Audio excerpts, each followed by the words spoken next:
konuk ettiğin için, değer verdiğin için çok teşekkür ederim. Dersim Express gazetesi tabii bir yolculuğa çıktı. Çünkü şu var, yani hani bunu kardeşi kayırma anlamında söylemiyorum ama gerçekten Ercan Topaç diye sorduğunuz zaman karşınıza çıkan portre şu. Dersim'de basın yayını okumuş, bitirmiş sanırım tek, değil mi? Yoksa benim bilgim var mı? Başlarken öyleydi, şimdi başka arkadaşlar var değil mi? Başka. Yani öyle ama siz bu işin tabii ki şeydiniz, yani emektarısınız.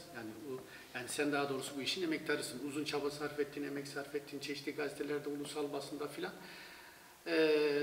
İşte o haber tadı ve lezzetini gerçekten Dersim Express gazetesinde insan hissedebiliyor. İşte sahip çıkmak gerekiyor, daha da ileriye götürmek gerekiyor. Çaban için ben de teşekkür ediyorum. Neticede bu kanalda da benim de soracağım sorulara dair kendimi anlatma şansım olacak. Evet. Şimdi bahsettiğiniz işte abi kardeş, tabii biz birbirimizi tanıyoruz. Hani uzun yıllardır yaptığınız çalışmaları biliyorum. Zaman zaman haberlerini de yaptım. Hani insanların büyük bölümü özellikle ana dilde tiyatroya ilgi duyan insanlar, edebiyata ilgi duyan insanlar, işte belgesele ilgi duyan insanlar sizleri az çok tanıyorlar. Ama tanımayanlar için bahsetmemiz gerekirse Yılmaz Canşar'ı kimdir? Ya tabii mesela bu soru sorulduğu zaman genelde verilen cevap klasik bir cevaptır. Ya insanın kendisini anlatması çok zordur diye. Klasik cevap ama doğruluk payı yüksek olan bir cevaptır. Yılmaz Canşar kimdir? Ne yapar? Neye gayret eder? Çabası nedir? Azmi nedir? Toplum tabii ki toplumun dediğin gibi bilen kesimi biliyor ama bilmeyen kesimini de anlatmak gerekirse özet olarak Yılmaz Canşar kendi dilinin kültürünün budalasıdır. Yani keşke bizim çıktığımız bu yolculukta, bu arada tabii ki Türkçe konuşuyorum. Çünkü herkesler anlasın diye ortak bir dil kullandık bu programda. Ercan onu tavsiye etti. Çıktığımız bu yolculukta dervişlik ve derinlik, ihsan eğlenebilse bir insana ya da insan bu mertebeye ulaşabilse. Ama bizim Yılmaz Canşar'ın çıktığı yol ve yolculuk ya da kimdir ya da ne yapar?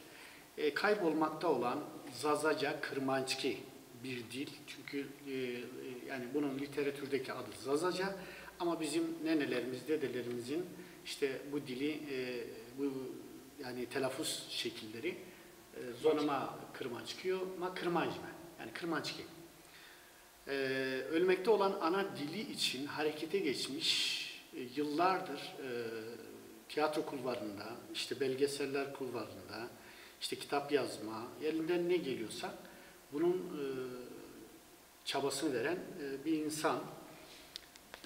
Ve tiyatroda da tabii ki ben bu Zazaca tiyatro Arayikay'dan önce de uzun yıllardır tiyatroyla uğraşıyorum. Yani ilkokul 4'ten beri abartısız, kesintisiz olarak bugüne kadar geldim yani. Hani birileri mesela tiyatroya başlarlar yani çıkarsınız sahneye, sahnenin zehirini alırlar. Zehir dediğimiz tatlı bir zehirdir. Ondan sonra oldum derler. Öyle değil. Yani ben mesela ömrümü verdim tiyatroya. Kendimi bir tiyatro emekçisi olarak tanımlıyorum. Zaten insanın tiyatroyu hatmetmeye ömrü de yetmez. Bu kulvarda çaba sarf eden, naçizane kendi ana dilinde bu sarf ettiği çabayı kendi ana dilinde de gösterme çabası içerisine girmiş olan bir insanım yani. Şey söyleyeyim, tabii hani ona ben de şahidim. Yani çocukluğunuzdan beri tiyatroya gidiyorsunuz ama bir saatten sonra bu tiyatroyu ana dilde yapmaya karar verdiniz. Arayikay diye, yani Türkçesi oyun değirmeni diye bir grup kurdunuz. O grubu kurma fikri nasıl doğdu? İşte o grubu kurarken yaşadığınız sıkıntılar neydi? Mesela tamam ben de şu an ana dilimi konuşabiliyorum ya da bir konuşan insanlar var ama bu işi tiyatro boyutuna taşımak, işte oyuncu bulmak, onlara eğitim vermek, evet. Şimdi bu boyutu nasıl oldu, neler yaşadınız o süreçte? Asıl dert işte o noktada başlıyor. Nasıl o noktada başlıyor? Şöyle ki, şimdi takdir edersiniz ki bizim dilimizde, ana dilimizde tiyatro, oturmuş bir tiyatro kültürü ya da var olan bir tiyatro kültürü yok. Ama mesela seyirlik oyunlar oynanmış köylerde, işte stand-up tarzı, hani stand-up dediğim, tabii onlar o zaman onu stand-up olarak tanımlamıyorlardı. Mesela her köyün bir ya da birkaç tane komiği vardı. Mesela bizim köyde hatırlıyorum, İmam Güncü'ydü mesela. Yani İmam Güncü, onu tarif ederken diyorlardı ki köpekleri bile güldürüyor. Hani işte kutku bile fini okuyayız. Öyle diyorlardı. Yani köpekleri bile güldürebiliyor. Birilerinin moral bozulduğunda var, diyorlardı ki imamı çağırın. Hani şeyin filminde var ya, Şaban'ın filminde bana bilmem mazlumu getirin tarzı. Moral kaynağıydı o şekilde. Ve birçok köyde, Dersim köylerinde, işte Varto'nun köylerinde, yani bu mevcut Zazaca ve Kırmançki kültürünün yaygın olduğu yerlerde, ki Kürtçe'de de bu böyledir. Vardır her köyde böyle gerçekten de komik tipler, işte stand-up'vari davranan, topluma moral kaynağı olan tipler vardır. Ama biz bunun dışında araya bir misyon yüklendi. Yani 15 yılı aşkın bir zamandır köy köy, kasaba kasaba dolaşıyoruz. Kent kent dolaşıyoruz, yurt dışını dolaşıyoruz. Yani İsviçre'sinden tutun, Almanya'sından, Avusturya'sına kadar, Hollanda'sından, Fransa'sına kadar, İngiltere'sine kadar geziyoruz. Niye geziyoruz? Orada tam şu sözü söyleyeceğim. Yılmaz Çelik'in bir lafı vardı. Diyordu ki Ez ke sıvatana zonohu niye vram niye yasa fethülüyorum, sıvata zonohu fethülüyorum. Öyle diyordu. Yani ben dilim içindir aç ve çıplak dolaşıyorum diye tarif eder. Aynen öyledir aslında. Yani bir sevda vardır ve siz o sevda için yola çıkmışsınızdır. Açta kalsanız, susuz da kalsanız, taşlansanız da, linçle edilseniz, ötekileştirilmeye çalışırsanız da, ki bizim mesela kırmanç kültüründe, hele Dersim'de yolunuz çok engebellidir. Yani kimse yeni oluşturmaya çalıştığınız bir yolda sizin ayaklarınızın dibine asfalt sermez yani. Hani gel abi işte vay be kurban olayım yeni bir şey yapıyorsun. Eskadayatıp gel filan demez. Diyenler var tabii ki. Bunlar evet. Az bir kitle yani var. İşte araya oluşumu kaybolan bir dil için imdat çığlıklarının kulağıma yetişmesiyle başladı. Yani o kulağıma yetişen imdat çığlıkları ya da gelmekte olanı gördüğüm için yerimde oturup seyredemezdim.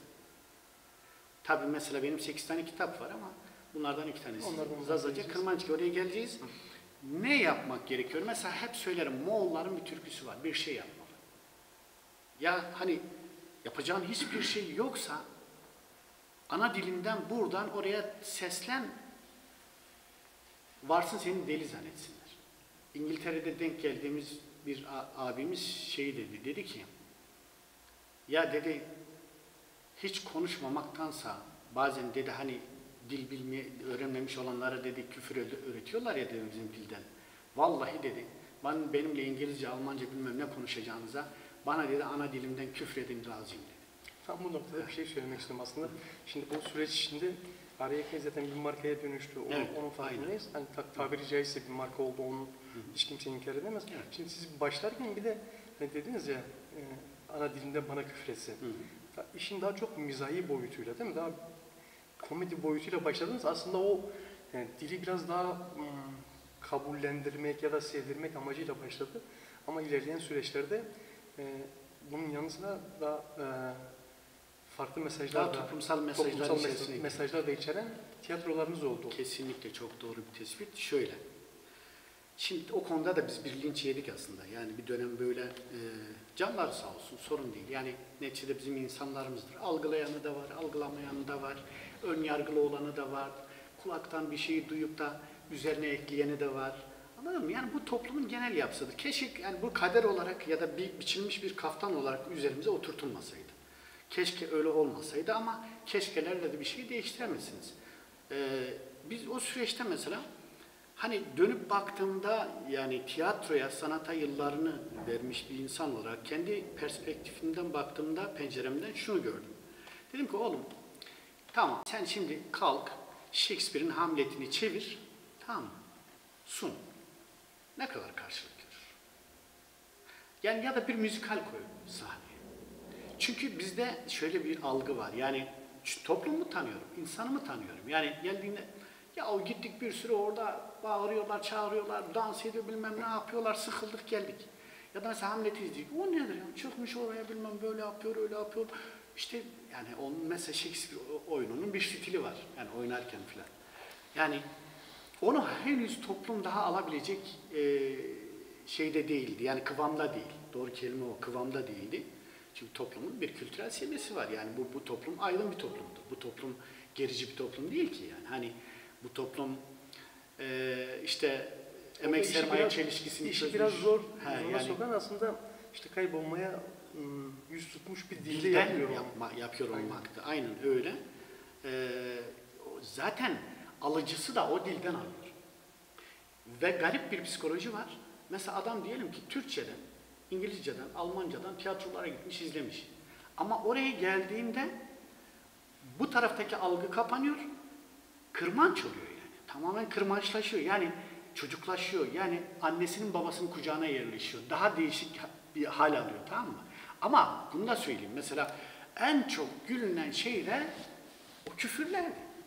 Yani mesela vardı tabii ki. Dedim ki seyirci önce bir kıvama gelmeli. Yani keyif almalı, gidip sıkıldım falan dememeli. Tamam mı? Ya küfür dediğinde nedir? Yani mesela diyelim bizde hala böyledir. Yani kendi ana dilimizde büyüklerimiz, annemiz, babamız, dedemiz, nenemiz bizi severken nasıl seviyorlardı? Laze kutik, çena kutik, kutikemi, delamı bilmem böyle seviyorlardı.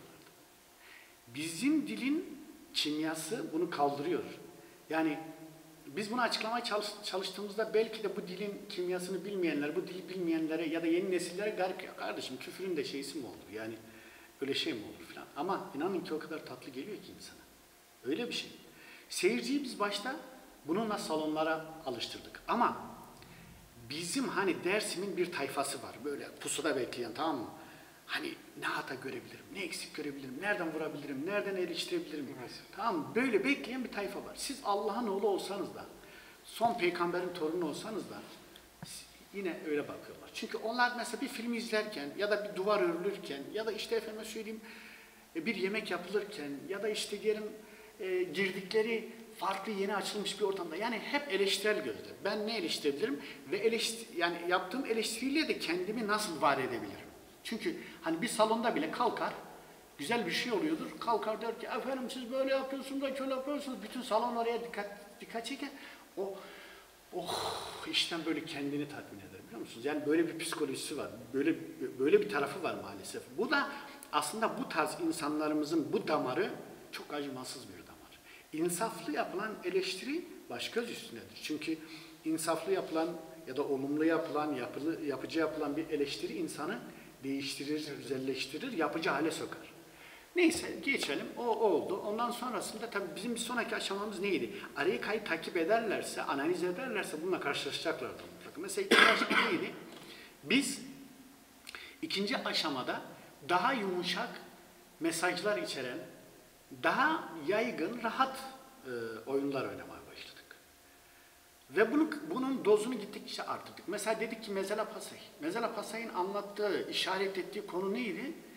Dersim'de tahrip edilen tarihi eserler. Evet. Ya da hazine arayıcıları. Sırf işte kilisenin duvarını yıkan, inanç yerlerinin altını oyan, tarihi çeşmeleri kıran, parçalayan, mezarları parçalayan, tamam mı? Böyle bir güruh ortaya çıktı. Ve biz bu oyunla dedik ki kardeşim ya bunları susturun, sahip çıkın. Ya da bu iş böyle olmaz yani. Elinizden bir tarih kayıp gidiyor dedik. Madem aydınsanız bunu yapın. Biz bunu sanat yoluyla söyledik. Karşılığını ne kadar buldu bilemem. Maya dedik, amen. Değil mi? Evet. Amen'deki gayemiz, seyirciye anlatmak istediğimiz şuydu. Siz dilinizin mayasını kaybederseniz, kültürünüzün mayasını kaybederseniz, kimliğinizi kaybederseniz başkalaşırsınız. Çünkü bizim eskilerimizde şöyle bir şey vardır, inanç vardır. Kendi sütünün mayasını bile bir komşusuna vermezlerdi. Derlerdi ki benim sütümün tılsımı kaçar. Çünkü her evin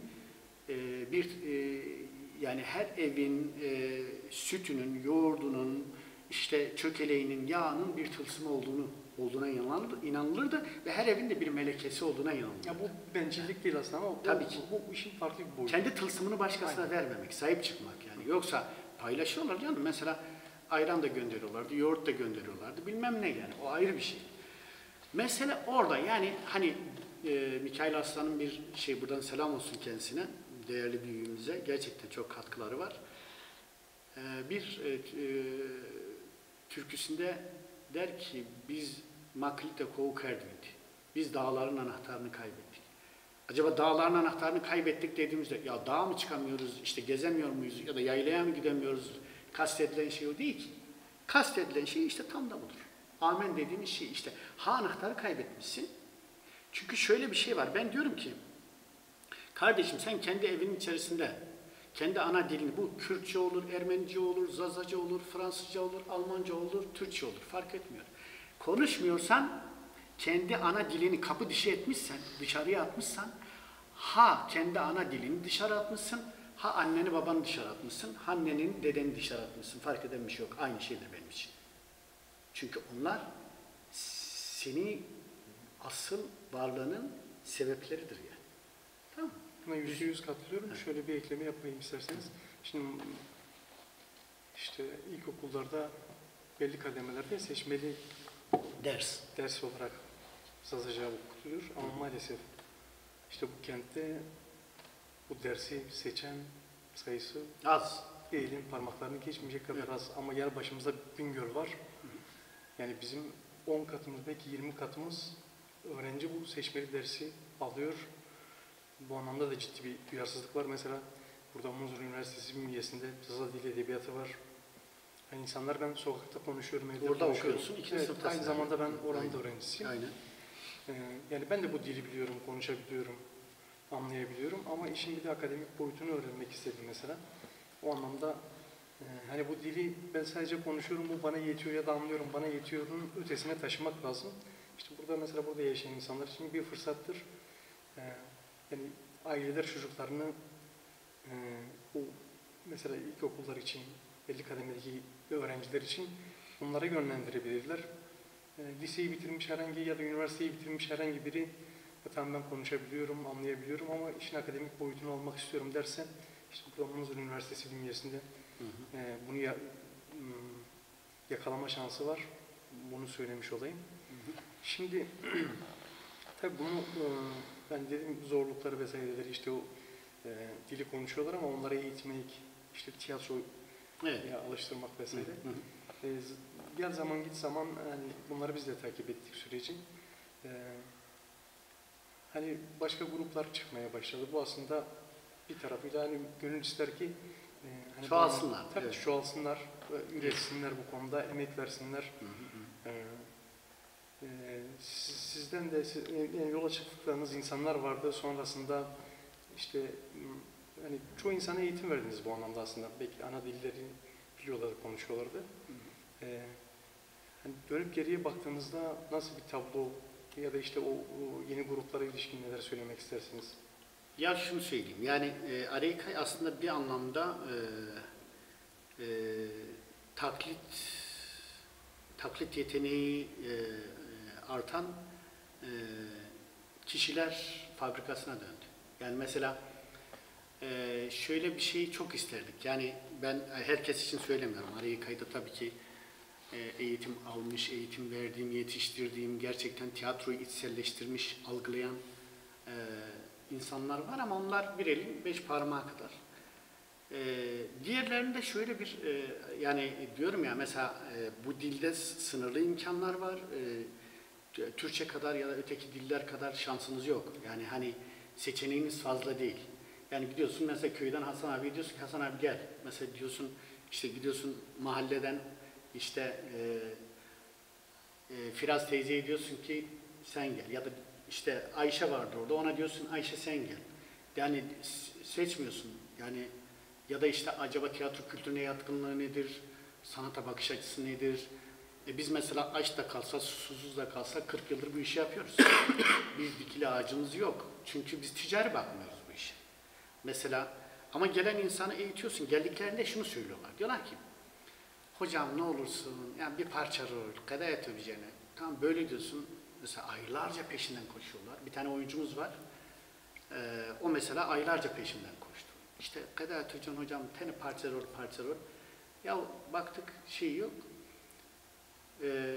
neyse bunun gibi çok insan alıyorsun, eğitim veriyorsun, şekillendirmeye çalışıyorsun, tamam mı? İyi kötü taklit yapabilecek düzeye geliyor. Ya nenesini taklit ediyor, ya dedesini taklit ediyor. Bir şey de demiyoruz tabii ki yokluktan. Hani bir söz vardı, şöyle bir söz. Diyor ki, körlerin ülkesinde tek gözlü insan kral olur diyor. Yani öyle bir mesele. Evet, körlerin ülkesinde tek gözlü insan kraldır. Çünkü herkes kör. Adamın da tek bir gözü var. Yani mecbur tek gözü olan seçiyorlar krallığı. İşte bizim mesele de körlerin ülkesinde tek gözü olanların kral olarak görülmesi. Bir de bizim meselemiz, şimdi biz bu çocuklara, bu insanlara eğitim veriyorum ben. Üzerlerinde emeğim var, hakkım var. Bu insanlara tiyatro kültürünü veremiyoruz. Yani mesele burada. Tiyatro kültürünü almış insanlar dedikodu yapmazlar. Tiyatro kültürünü almış insanlar yalan söylemezler. Tiyatro kültürünü almış insanlar demagoji yapmazlar. Tiyatro kültürünü almış insanlar gidip hocalarını kötülemezler, yalan söylemezler. Hocaları da aslında yani hocalarının çok şükür konuşma yeteneği yok mu? Mesela böyle çok acıklı hikayeler çıktı burada. Yani her gönderdiğimiz ya da ayrılan çok azdır da gönderdiğimiz ne yaptı biliyor musun? Ben de kurarım. Yılmaz Canşare yapıyorsa ben de yaparım. Ya da mesela Areyka'yı karşısına aldı. Areyka'nın gerçekten zor şartlardaki gelirini bile sorgulamaya başladı. Oysa ki mesela oyuncuları sen alıyorsun. Onlarla başta şartlarını konuşuyorsun. Şartlarını zorlayarak, imkanlarını zorlayarak diyorsun ki ya verelim, edelim falan diyorsun, tamam mı? Kabul ediyor. Kabul ettiğine dair de diyorsun, şuraya bir imza at diyorsun. İmzayı da atıyor, diyor ki ben kabul ettim baştan. Şartlarını kabul ediyor, seninle başlıyor. Senin kafan yönetmen olarak, bunun sahibi olarak kafan neye çalışıyor? Diyorsun ki ben bir tane daha lamba alayım, Areyka'ya, işte bir mikrofon daha alayım, bir tane daha kamera alalım, işte bir sehpa alalım, işte bir belgesel daha çekelim bu toplumu anlatan. Ondan sonra bir sinema filmi yapabilir miyiz? Ölmeden bu topluma bir şeyler bırakabilir miyiz? Boş ver, önemli değil. Benim işte evimin olması, bir şeyimin olması, buyumun olması önemli değil. Yani aldığını oraya harcıyorsun. Oyuncu ne düşünüyor? Oyuncu diyemeyeceğim, taklitçiler. Hani oyuncu diyemeyeceğim çünkü oyuncu başka bir şeydir. Oyuncu ömrünü verendir. Yani oyuncu öyle sen çıkıp sahneye bir taklit yapmakla ben oyuncu oldum diyemezsin. Böyle bir şey yok. Ben 40 yıldır tiyatro yapıyorum ama kendime gerçekten de sadece söyleyebildiğim nacizane tiyatro emekçisiyim. Tamam mı? Yani hiç kimse öyle kendini dev aynasında görmesin. Öyle ustalar var, öyle yani Muhsin Ertuğrul'dan tutun yani Brecht'ine kadar bilmem neyine kadar dünyaya baktığınızda bu insanlar bile kendilerine bunu söylemiyor. Ya düşün kardeşim, Cemal Süreya bile dünyanın tanıdığı bir şairken konuştuğunda ne diyor biliyor musun? Şayet ben şairsem diyor. Şayet, bak düşünebiliyor musun? Ne kadar mütevazi, ne kadar güzel bir şey. Biz hocalarımızın karşısında, ben eğitim aldım, İstanbul'da eğitim aldım hocalarımın karşısında düğmemizi ilikliyorduk. İçeriye geldiğinde ayağa kalkıyorduk. Hocam böyle. Burada eğitim verdiğim, mesela özellikle Mazgirt'te, lisede eğitim verdiğim süreçteki bütün çocuklarımız bir şeye çok şaşırmışlardı. İstanbul'dan gelen bir hocama, biz yeri geldi 40-50 kişilik gruplarla çalıştık. Çocuklara dedim ki siz karışmayın.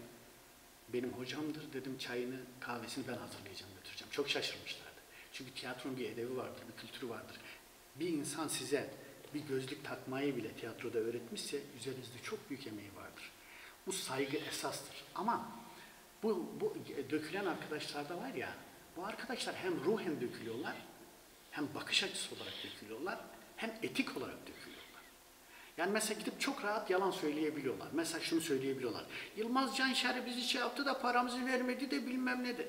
Ama diyorum ki Yılmaz Canşare'nin alnı öylesine aktır ki şerefimle söylüyorum. Bakın kameraların karşısında. Bunu iddia eden insanın eline telefonu verin lütfen, rica ediyorum. Size söylediği yalanların aynısını benim yüzüme söyleyebilecek. Bak tek ispat. Kitlelerin karşısına çıkamazlar. Mümkün değil. Diyorum ya, kötü kopya. Yani kötü kopya bir gerçeğin yanında duramaz. Mümkün değil. Kopyadır çünkü, biliyor musun? Duramaz, gelemez de. Yani Onun için alnımız açıktır. Biz bunlarla uğraşmıyoruz. Yani bana diyeceksin ki Yılmaz Canşer sen peki tamam. Ben uğraşsaydım yıllardır uğraşırdım. Uğraşsaydım mesela elim kalem tutuyor dizerdim yani. Mesela çıkardım isim verirdim. Kimlerin ne yaptığını. Ya mesela arkadaş Kürtlere düşmanlık yaptığı için gönderdiğim tiyatrocuyu mu söyleyeyim? Efendime söyleyeyim dini inancından dolayı kendi tiyatrocu arkadaşına hocam nakutik maranıyor bu köpek bizden değil gönder diyen kimlerden bahsedeyim? Ben isim vermek istemiyorum burada. Yok, onlara hiç Çok girmeyeceğim çünkü niye? Biz gülle, şefkatle, sevgiyle onlar karşılarken onlar ceplerinden taşlarla gidenler. Niye? Çünkü giderken kapıyı kırarak gidiyor. Mesela şeyi hesap etmiyor. Ben bir gün dönebilirim o kapıya. Bunu hesap etmiyor. Ve topluma yalan pompalıyorlar. Dedikodu pompalıyorlar ki bizim toplumumuzun da mesela şöyle bir kanalı var. Dedikoduya çok müsait bir kanalı var. Burada mesela Dersim'de çok yaygındır yani. Yani çok üzücü bir şey. Siz burada deyin ki, yani şunu söyleyeyim, deyin ki işte mesela ben söyleyeyim, diyeyim ki ya Ercan şu kadına kötü laf söyledi. Emin olun 3-4 sokak sonra ne derler biliyor musun? Sizi öyle bir şey yaparlar işte kadına şöyle saldırdı da böyle yaptı da bilmem ne yaptı da filan. Buradan koyun oradan öyle alırsınız. Yani bunu siz de biliyorsunuz. Bu toplumda yaşayan bir insan olarak biliyorsunuz. Maalesef böyle insanlarımız var. Yani onun için şunu söyleyeyim. Özet olarak arkadaşlar şunu söyleyeyim. Bizim işimiz bu insanlarla değil. Bakın herkes kendi işine baksın. Onlar gider yolları açık olsun. Ben istiyorum ki güzel işler yapsınlar. Keşke şunu yapabilseler ben de yardımcı olurum. Mesela benden yardım isteseler. Mesela deseler ki ya hocam bir şey yapacağız. Bize yardımcı olur musunuz? Çünkü üretmek asıl olan üretmektir. Yani benim mesela elim kalem tutmasaydı, üretmiyor olsaydım Arayakay bu markalaşma dönemine giremezdi. Giremezdi, mümkün değil ya. Demin mesela bahsettim, dedim ki kardeşim bizim sonraki süreçte her bir oyunumuz bir şeyden bahsetti. Biri mesela tahrip edilen işte tarihi yapılardan bahsetti. Biri Amen bundan bahsetti. Son oyunumuz Kanada neyden bahsetti? Yani göçten bahsetti. Yani bizim 10 binden fazla gencimiz, çocuğumuz buralardan çekti, gitti, iltica etti çeşitli ülkelerde perişan durumda. Ben haber alıyorum. Yani gidiyorlar çocuklar tutunamamışlar, geri gelmeye çalışıyorlar ama gelemiyorlar. Burada demografik yapı değişti. Bu demografik yapının ne olduğunu belki bilmeyen, naçizane bilmeyen insanlar da olabilir. Şunu söyleyeyim. Nüfusunuz değişiyor kardeşim. Yani sizin kendi öz nüfusunuz, Dersim kimliğini taşıyan nüfusunuz azalıyor ve oraya başka bir nüfus taşınmaya çalışıyor. Ben mesela başka yerden insanlar gelmesin demiyorum. Ama bu gelen durum, yani önümüzdeki zaman süreci çok tehlikeli ve Dersim'in asıl kimliğinin yitimine sebep olacak durumların oluşmasına neden olacak bir nitelikte gidiyor. İşte Kanada oyunu da bunu anlattı mesela. Bekçi neyi anlattı? Bekçi dayatılan bir dil karşısında çaresizlik yaşayıp kendisini anlatamayanların öyküsüydü. Vesaire vesaire. Yani Arayakay'ın misyonu öyle. Evet. Şimdi sonlara doğru şeyi sorayım. Yani tiyatronun yanı sıra sinema, edebiyatla ilgileniyorsunuz. Bunu da biliyoruz. Evet. Bunlardan kısaca bahsedebilirseniz. Ben sinema televizyon bölümü, Muzur Üniversitesi sinema televizyon bölümünü okuyorum. 2. sınıftayım. Benim tabii ki koyduğum bir amaç var. Bu dil, bu kültür için, bu inanç, bu itikat için yola çıkmışım. Hızır'ın da kirvesiyim. Niye? Onu söyleyeyim ben, anlatayım şuna. Benim o inanç yönüm, ziyaretlerimize olan inancım çok yüksektir. Küçük bir çocukken hastalanmışım. İşte annemle babam beni merkezde doktora getirmişler. Doktor demiş bu çocuk kurtulmaz demiş. Bizim de Zagen'in orada Hızır ziyareti var. Annem ağlayarak doktora demiş ki ya sen yine de ilaç ver, kurtulmazsa kurtulmaz demiş. Ya demiş ki abla kurtulmaz yani boşuna demiş. Neyse yazayım, yazmış bir torba ilaç. Anne gelirken Zage'deki Hızır ziyaretine giriyor. Böyle bir mağara tarzında. Sesini yükselterek diyor ki Hızır bağırarak ağlayarak diyor ki ilaçları koydum buraya diyor. Yılmaz kevre etiyor. Mara cenati tizonuna hako Hızır mari verdane tizonuna ilaçları oraya bırakıyor, çekiyor gidiyor. Senin kirvendir diyor. Ve köye gittikten sonra 10 gün içerisinde ben düzeliyorum. Onun için Hızır'ın kirvesi diyorlar. Ben de o Hızır'a, o düzgün babaya, Kureyş babaya olan inancımla diyorum ki Allah Hızır herkesin gönlüne göre versin. Önemli olan bizim bu toplumun bir evladı olarak burada yaşadığımız sürece ne yaptığımızdır. Geriye ne bıraktığımızdır.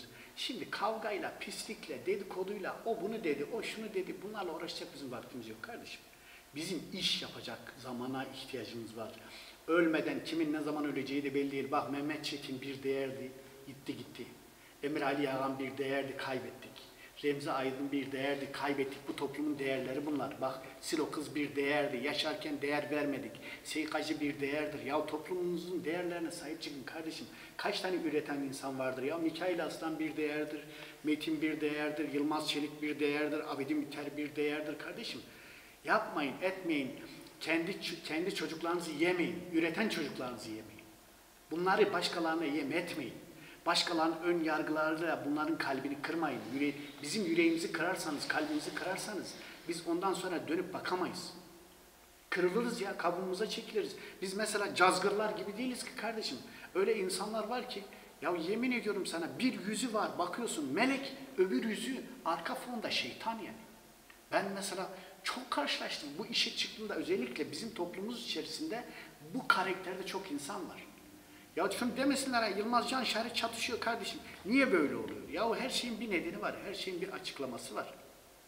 Rica ediyorum. Hani Einstein'ın dediği gibi ön yargıları kırmak bir atomu parçalamaktan daha zordur. Bunu yapmayın. Başköylü Hasan Efendi'yi tanırlar. Değil mi? Bizi izleyenlere söylüyorum. Başköylü Hasan Efendi bu toplumun çok Ali Makli gibi bu toplumun çok önemli bir değeridir. Ermiş bir zattır. Mezarı Erzincan'dadır. Ali Makli gibi bir adama ne diyorlardı peşinden biliyor musun? Diyorlar ki ya Ali Makli böyle yaptı, şöyle yaptı, dedikodu filan kulağına geliyor. Diyorlar ki efendi diyorlar senin için böyle söylüyorlar, böyle söylüyorlar, şöyle söylüyorlar. O da diyor ki sakın karışmayın diyor. Sakın karışmayın.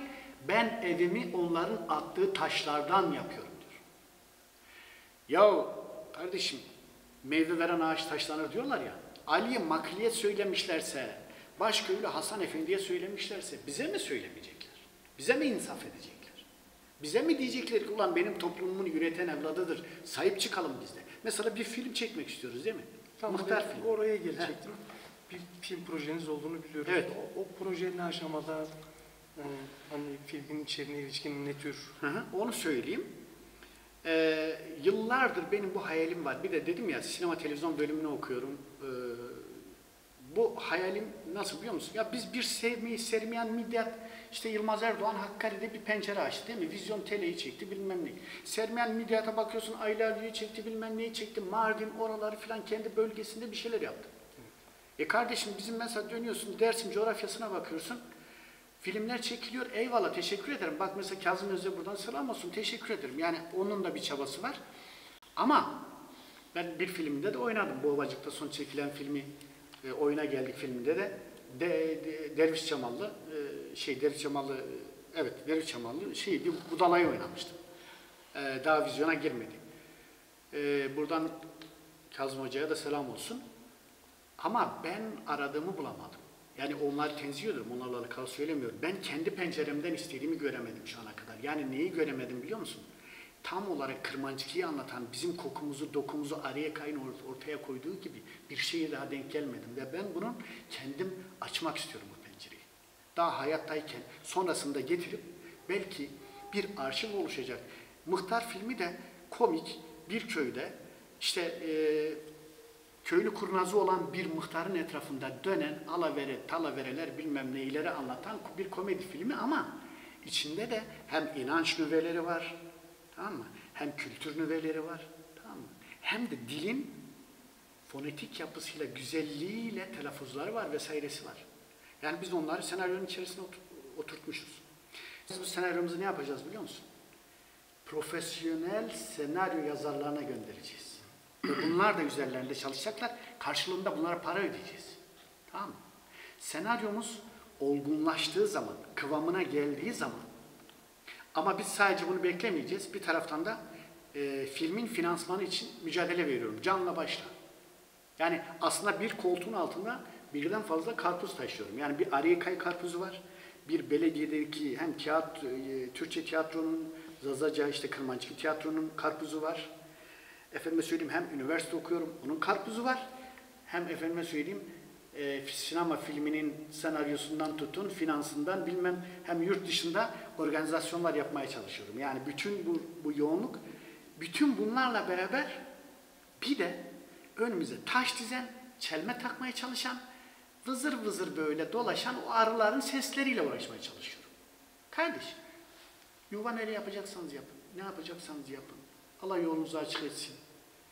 Bırakın işimizi yapalım. Bizim sizinle uğraşacak vaktimiz yok yani. Orada eğlenin işte. Geçin şurada bir yerde eğlenin yani. Ben sizinle uğraşamam şu an. İşim başımdan aşkı. Ben ne sizinle uğraşacağım? Tamam eğlenin orada. Boş ver aranızda. Neyse döndük buraya. İlk etapta 200 bin euroya ihtiyacımız var. Ama bu 200 bin euro da bizim iyi bir proje düşünüyoruz. Çünkü çekeceğimiz iyi bir film ve sinemalarda gösterime girecek bir atımlık barutumuz var. Ya 12'den vuracağız ya da bu şansı bir daha elde edemeyeceğiz. Onun farkında olduğum için ben bu işe böyle bütün enerjimle eğiliyorum biliyor musun? Hani bu işin gerçekten olması ama iyi olması için çaba sarf ediyorum. Arayı kayda biz tiyatroyu yavaş yavaş yükseltiyoruz. Belki yarın öbür gün daha kaliteli oyunlar koyacağız ortaya. Işığıyla, dekoruyla, kostümüyle daha kaliteli sahnelerde oynayacağız.